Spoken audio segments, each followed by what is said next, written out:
नंदुरबार जिल्ह्यातल्या 4 नगरपंचायतांच्या निकालाची प्रतीक्षा आता अखेर संपली आहे। कारण 19 दिवसांच्या विश्रांतीनंतर आज 470 उमेदवारांचं भवितव्य स्पष्ट होणार आहे। प्रशासनानं 29 फेऱ्यांमध्ये मतमोजणीची जय्यत तयारी केल्याचं पाहायला मिळतंय। केंद्राबाहेर कडक पोलीस बंदोबस्त आहे आणि सरासरी 79% मतदान झालेलं आहे। तेव्हा निकालाबाबत कमालीची उत्सुकता निर्माण झाली आहे। याचा आढावा घेतला आमचे प्रतिनिधी सागर निकवाडे यांनी।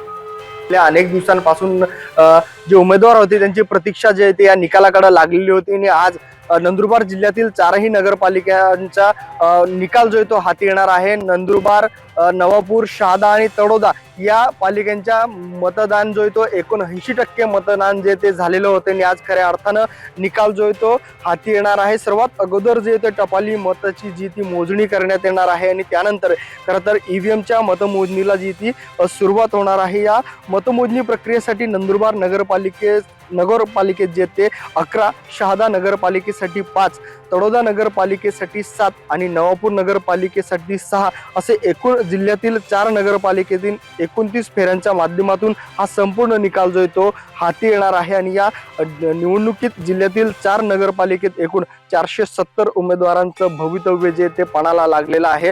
खऱ्या अर्थानं बघायला गेलं तर अनेक राजकीय नेत्यांचं वर्चस्व, आमदार असतील, खासदार असतील, यासोबतच पालकमंत्री असतील, यांची प्रतिष्ठा या ठिकाणी खरं तर पणाला लागली आहे। अवघ्या काही वेळातच निकाल यायला जी ती सुरुवात होणार आहे आणि त्यासाठी आपण या ठिकाणी पाहू शकतो। मी सध्या शहादाच्या टाउन हॉल परिसरामध्ये आहे आणि इथं अवघ्या काही वेळातच जी ती मतमोजणी प्रक्रियेला सुरुवात होणार आहे। सागर निकवाडे, साम टीव्ही न्यूज, नंदुरबार।